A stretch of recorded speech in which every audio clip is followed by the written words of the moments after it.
दोस्तों, आज पेश है सुलेमान का खजाना भाग 1। जी का चित्र दोस्तों।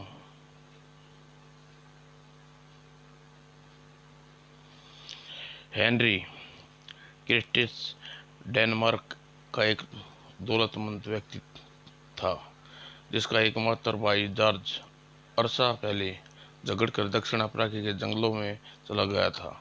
भाई के प्यार ने उसे अपनी गलती के पश्चात हेनरी जॉर्ज की तलाश में अफ्रीका भटका हुआ। संयोग से उसे एक ऐसा शिकारी मिला जो अफ्रीका के प्रसिद्ध शिकारी एंटा क्वाट्रिन एवस रिपोर्ट संबंधित से पहले ही भी एक पत्र डेनमार्क भेजा था, और सिर्फ एनल ही एक ऐसा व्यक्ति था जो जहाज के बारे में कुछ बता सकता था। उसकी मुलाकात एक जहाज में हुई थी जो कि तूफान में इसको ले रहा था। एनाल ने हेनरी और उसके साथी डिसलान को बताया कि जॉर्ज भी बहुत से लोगों की तरह सुल्तान का खजाना तलाश करने गया है। कहाँ है यह तो मैं नहीं जानता, लेकिन अवश्य जानता हूँ। क्या कहाँ बताते हैं? सुलेमान का खजाना कहाँ है? एक बार मैंने उन पहाड़ों की चोटियों को देखा था जिसकी दूसरी ओर खजाना है, लेकिन मैं उन पहाड़ों पर 150 मील और आगे उगता रेगिस्तान था, और मैं नहीं समझता कि कोई आदमी रेगिस्तान को पार करने उन पहाड़ों तक पहुंच सकता है। लेकिन आपको यह वादा करना होगा कि इन बातों का जिक्र किसी से न करें। इन बात का हम दोनों के यकीन दिला आप हम दोनों ही आपको यकीन दिलाते हैं। यह तो आप जानते हैं कि मेरी सारी ज़िंदगी अफ्रीका के जंगलों में गुजरी है, और मैं अफ्रीका के जंगल में छुपे खजाने की बहुत सी कथाएं आपने पढ़ी भी ज़रूर होंगी। ऐसा भी एक कथा अफ्रीका की जोलो सुल्तान के इस खजाने के बारे में सुनाते हैं। लेकिन मेरा भाई जॉर्ज इस तरह की कहानियों पर विश्वास नहीं कर रखता था। मैं भी नहीं रखता था, लेकिन ये इस खजाने के बारे में विश्वास रखता है। इसी बात से जॉर्ज पर भी साबित होती है। जॉर्ज के साथ एक जोलो शिकारी था, मुझे जानता था, और उसी ने मुझे पता बताया था कि वे कहाँ जा रहे हैं। मैंने उसे बहुत समझाया, परंतु वे लोग सुलेमान के खजाने का लालच नहीं छोड़ सकते थे।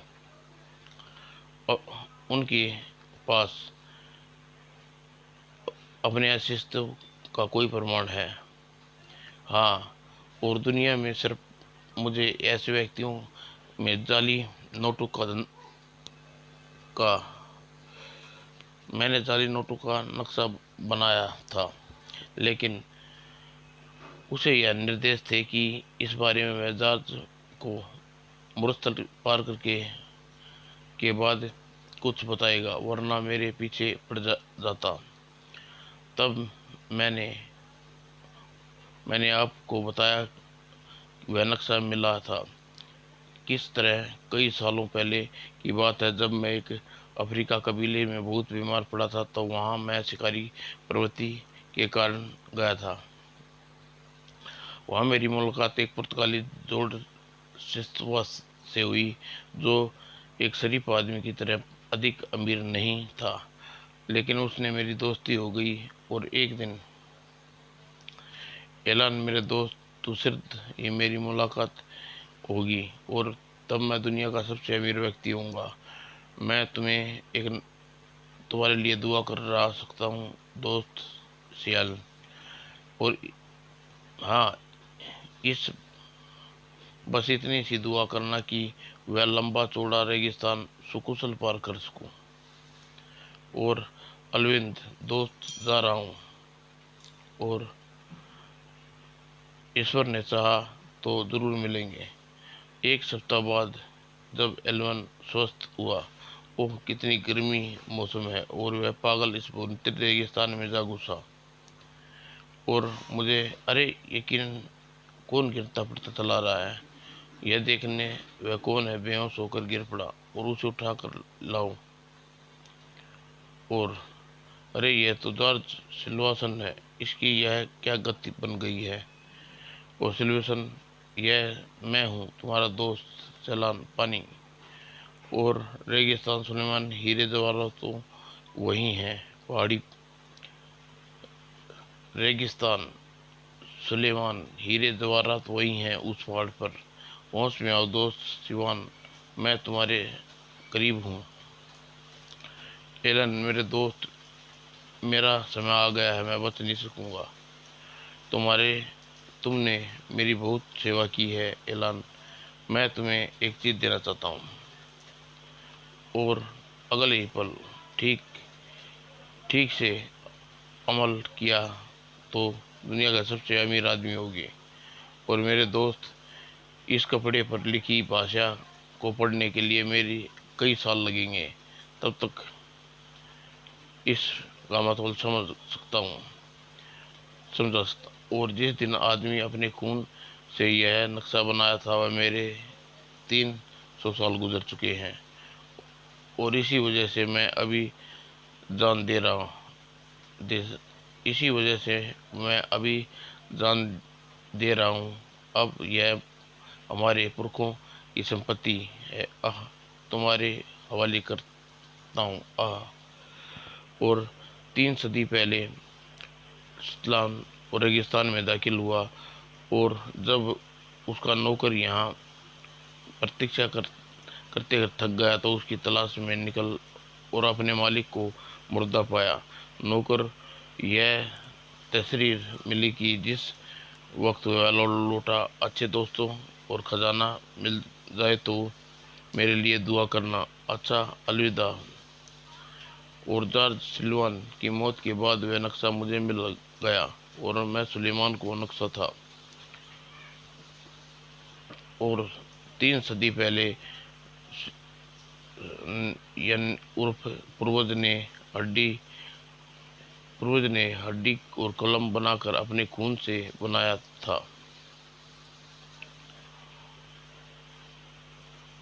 और क्या तुम्हारा पास अब भी वह नक्शा है? हाँ, वह मैंने अपने अनुवाद करके उसे सुलझा लिया था। और देख लो, ऊपरी पहाड़ी, शराब, 150 मील रेगिस्तान और सियार खजाना और बर्फ की चोटी। मैं डी सियांस इस समय इस सार से भूखा प्यासा मर रहा हूँ। और सार में पहाड़ों पर मेरा कोहराब के नाम दिया है। यह तकरीर सूखी हड्डी और खून से लिखा है। सिवाय इसके यहाँ कोई साधन नहीं है। अगर मेरा नौकर मुझे तलाश करता हुआ यहाँ पहुँचा तो सही है, वह मेरे खानदान के किसी भी फिर्द तक पहुँचा दे, और फिर इस तहरीर को बादशाह वक्त के दरबार में पहुँच जाए।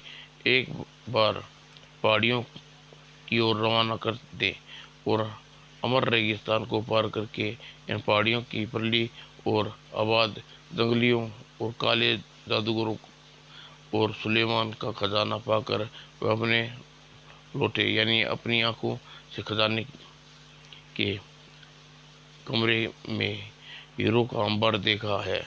और लेकिन गुलशन नामक एक काली जादूगरनी के कारण एक भी हीरा अपने साथ न ला सका, और जादू के कारण मर रहा हूँ।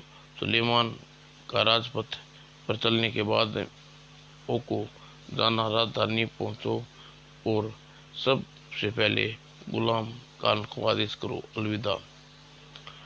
ओह, तो तुम्हें विश्वास है कि जॉर्ज उसी जगह गया है? हाँ, और हेनरी, मेरी राय है कि आप अपने भाई को भूल जाएं और डेल्फिन वापस लौट जाएं।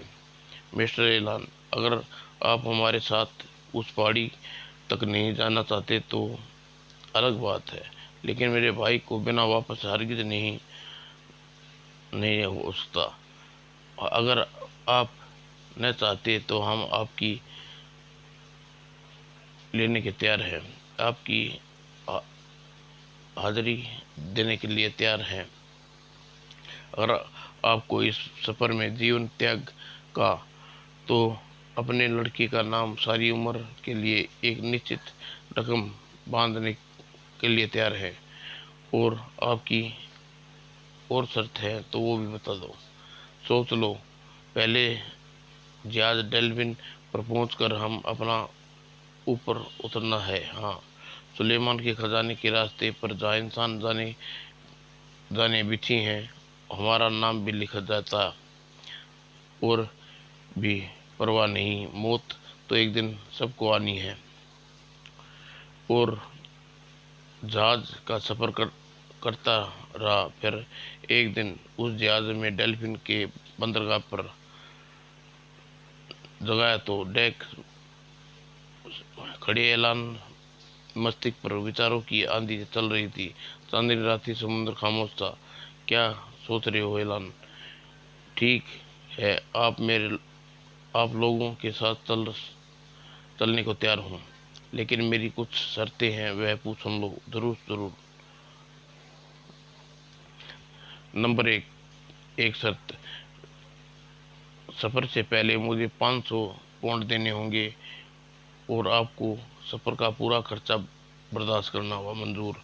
नंबर 2, रास्ते में कोई मूल्यवान चीज़, किसी हाथी दांत वगैरह मिले तो उसे गिड अपने बराबर के हिस्सेदार होंगे। ओके, मूल्यवान चीज़ जैसे हाथी दांत वगैरह मिले तो मैं और गिड उसके बराबर के हिस्सेदार होंगे।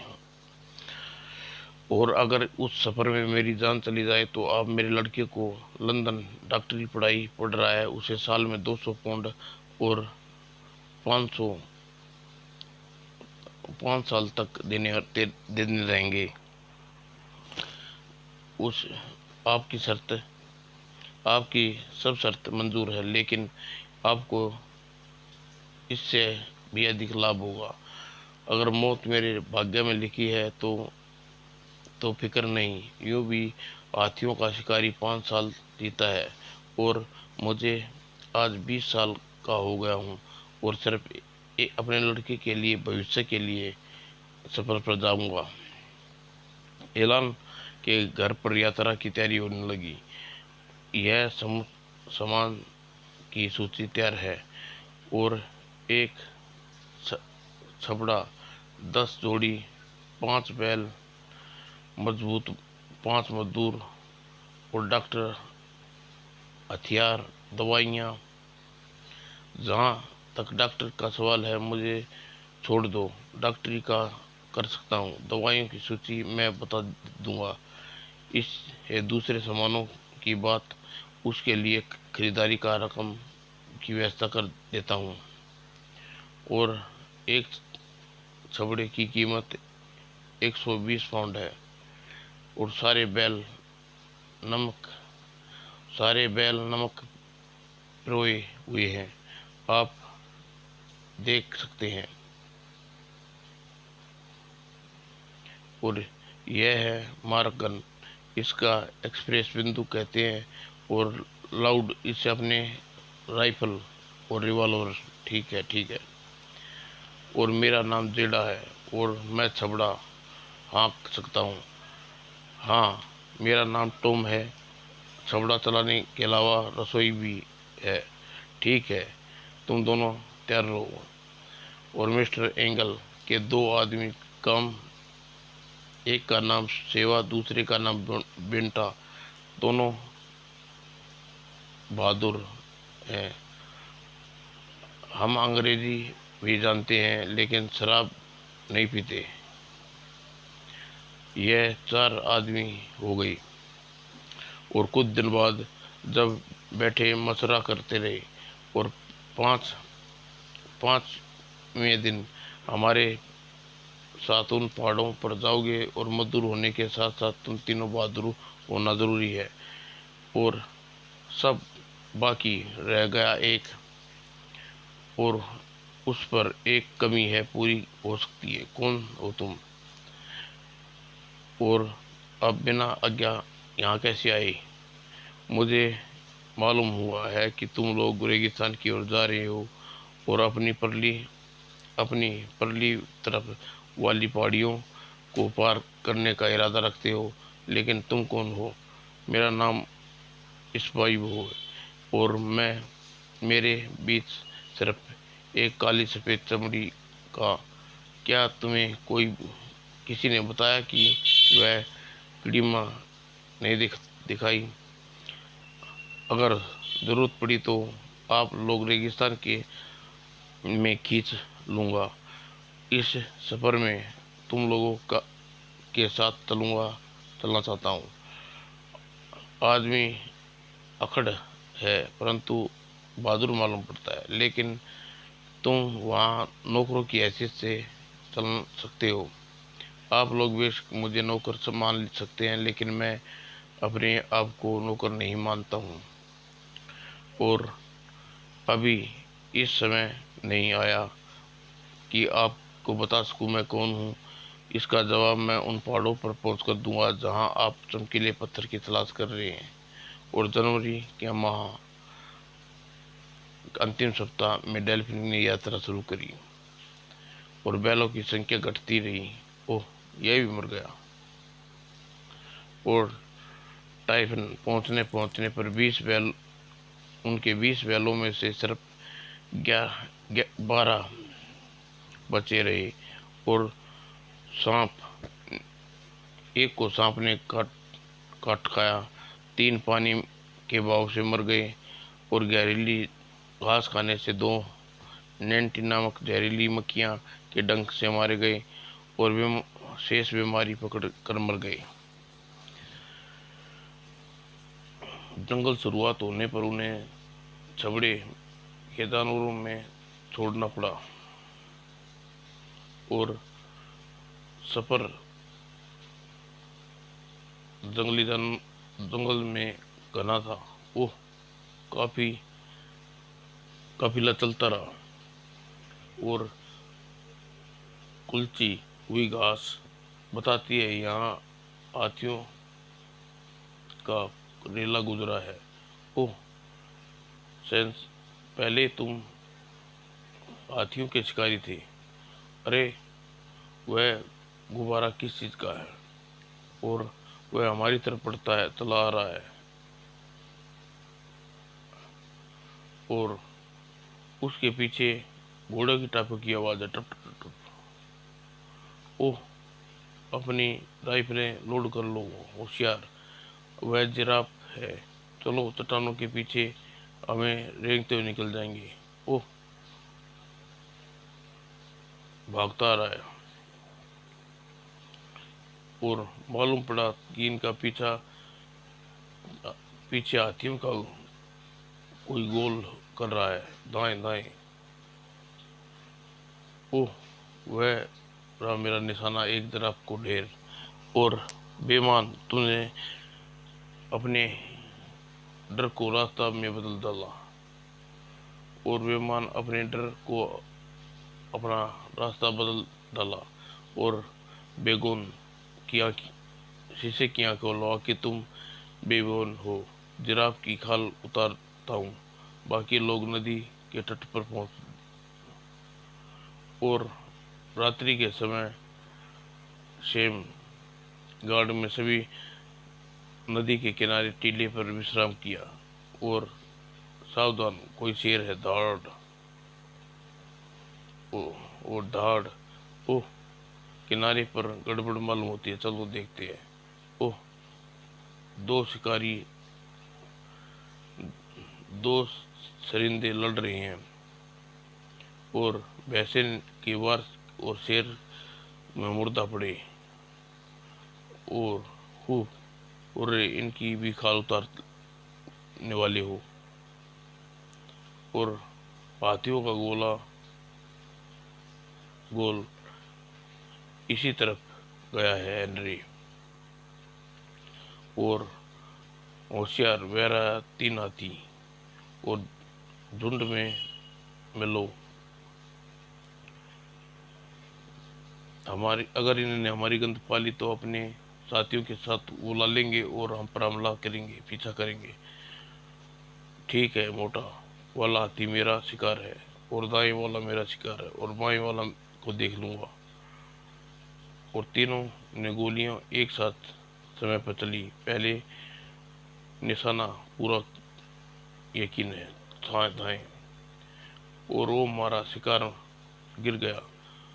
तुम्हारा शिकार जख्मी होकर भाग गया है। ओह, वह पहाड़ की तरफ भाग रहा है, लेकिन बचेगा नहीं, मेरा दावा है।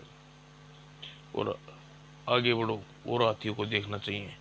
और 5 हाथी की ओर बाकी हाथी भाग गई। 8 हाथियों अच्छी शुरुआत है। नौकरों को भेजकर इनके दांत वगैरह निकाल लेते हैं। और हे एलन, यह कौन सा जानवर है? पिन पॉइंट, इसे देखना चाहिए। अगर यह जानवर पहले कभी नहीं देखा तो मैं अपने साथ चलता हूँ।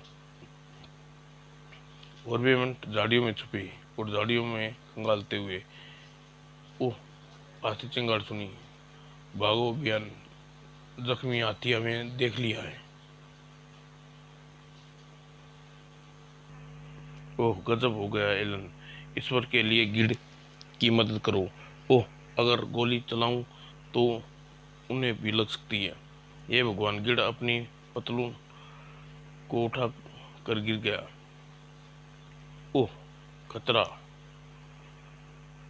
मुझे बेगोन की रक्षा करनी चाहिए। क्रोधित हाथी रेवा सेवा पर झपटा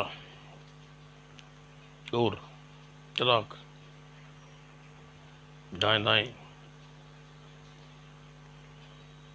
और सेवा एक बहादुर था जो अफसोस उसे शुरुआत में ही पहले खो दिया।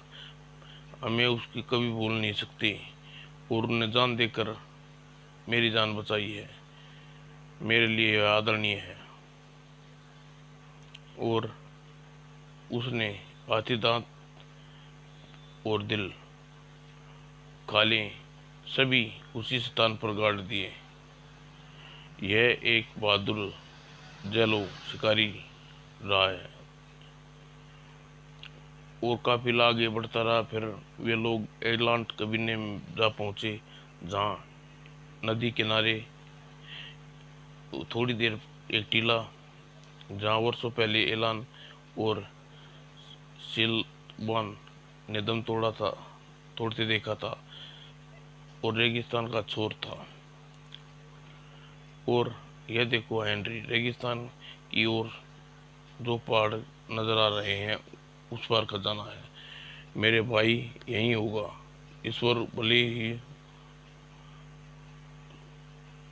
ईश्वर जैसा भी है वो वह पहुंच जाऊंगा। अच्छा, तो तुम उस पहाड़ियों के पार करने का इरादा रखते हो युवक? ओह शंभू, तुम यहाँ छुपकर हमारी बातें सुन रहे थे। जेबोक शिकारी की मैगजीन नाम से ऐलान को दिया, जिसका मतलब है कि उसकी भाषा बहादुर शेर होता है। और मेरोक आपकी बातें सुन रहा था, बल्कि अगले सूरत दृश्य देख रहा था।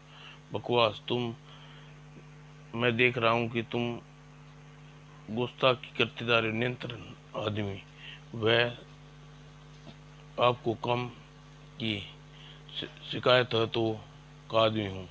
क्या मतलब? मेरा संबंध में एक शाही खानदान से है। मिको जिन बुरे वक्त की वजह से नौकर बना हुआ है, वरना आपकी हैसियत मुझसे कम ही होती।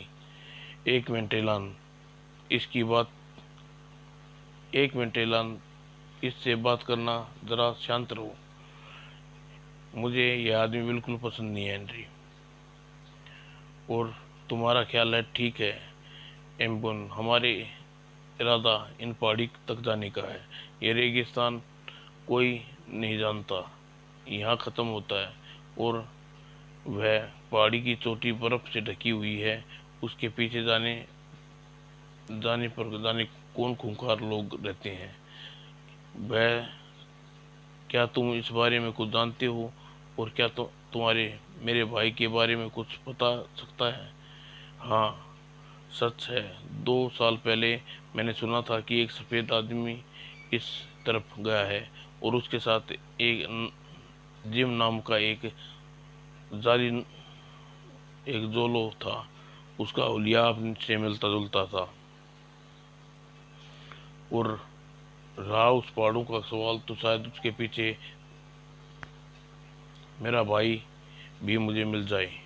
लेकिन सबसे भयंकर बात, अगर आप लोग रेगिस्तान पार करके पहाड़ तक पहुंच करने के लिए आपके पीछे अवध काले जादूगरों जैसा बहादुर कौम, किस तरफ से बच पाओगे?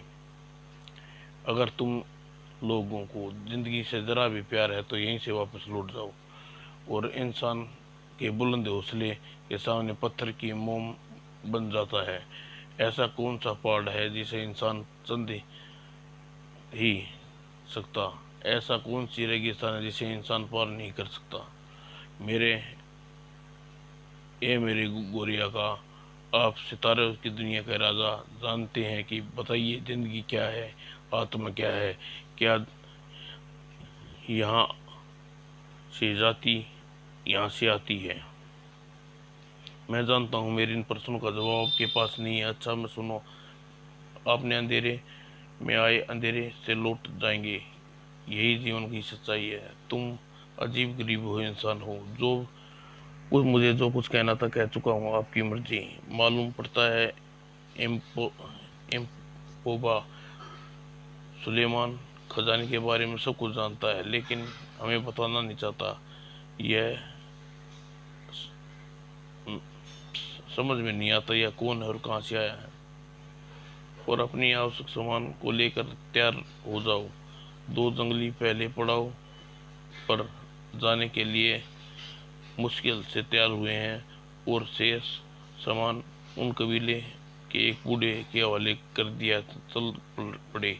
और दोस्तों, हम लोग ऐसी जगह जा रहे हैं जहां हम कुछ नहीं जानते, पता नहीं कि अंजाम क्या हो। इसलिए चलने से पहले हमें ईश्वर को अपने पापों की क्षमा मांगनी चाहिए।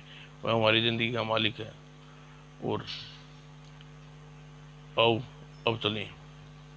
और हमें सफ़र रात को ही करना चाहिए, क्योंकि दिन में रेगिस्तान गर्म और तप जाता है, और सूरज निकलने वाला है। हमें उस चट्टान के पीछे चट्टान पर पहुंचो, और इस गार में गर्मी से बच सकते हैं। अच्छी तरह आराम करना चाहिए,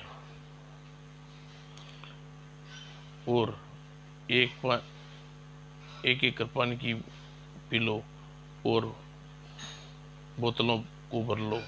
ध्यान रहे कि हमारे यहाँ 3 दुश्मन हैं, भूख, प्यास और गर्मी। यह तीनों बंदूक से नहीं डरते। और गर्मी, चलो गर्म कुछ कम हो गई है। अब सुबह तक हम दूसरे पड़ाव तलाश करना होगा।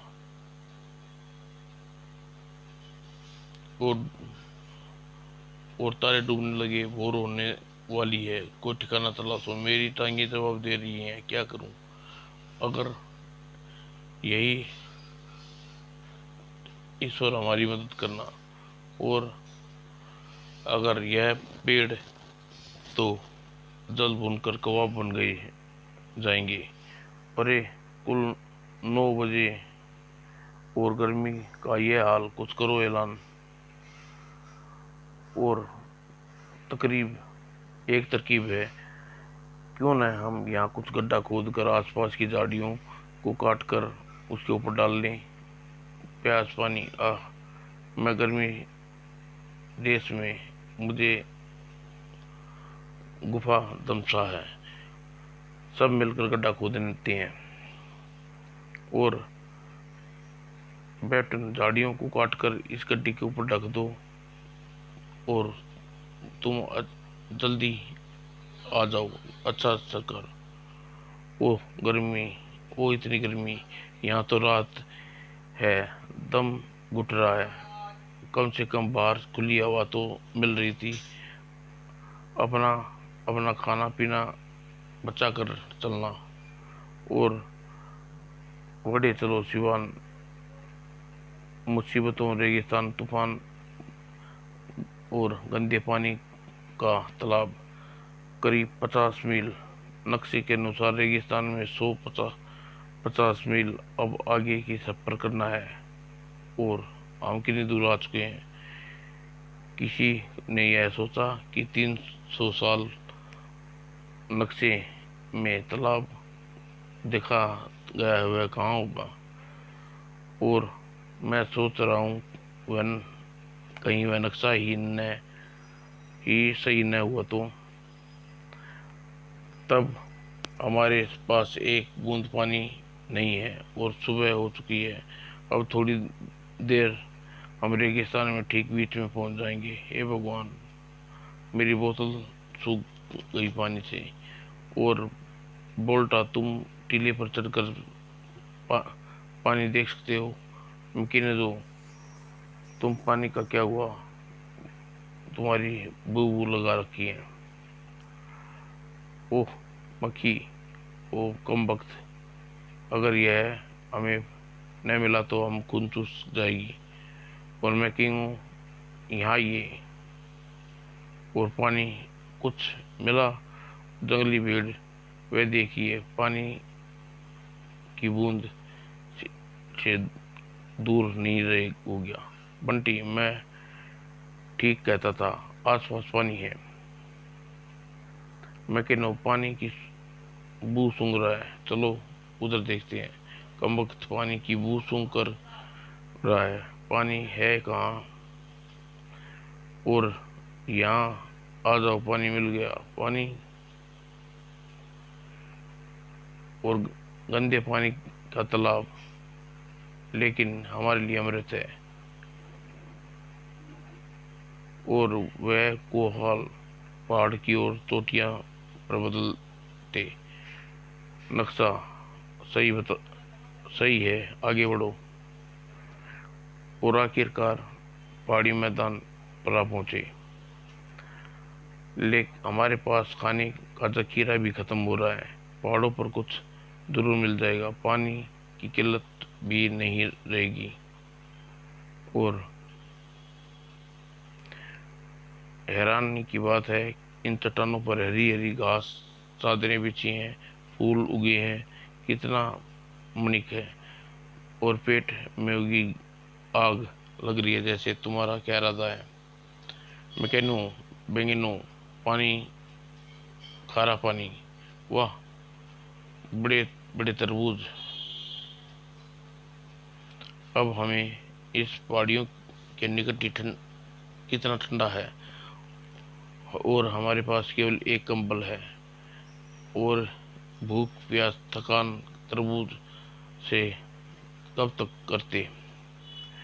और यही यही कहीं गार हुआ और एक सियान का नक्शा बताता है। अब गंदे पानी की तालाब मिल गया है तो गार भी मिल जाएगा। चलो देखो गार को। और रात हो गई है, दूसरे से चिपक कर कंबल ओढ़कर शायद ठंड से बच सके। मैं कहनी हूँ जिम, बंटा सर्दी में मर गया और भूत बचा, भूत का बर्फ का भूत। भागो, वह एक लाश बर्फ पर बैठी है। और वह गुफा से बाहर की ओर भाग गई। सुलेमान का खजाना भाग दो में दोस्तों जल्दी पेश करेंगे।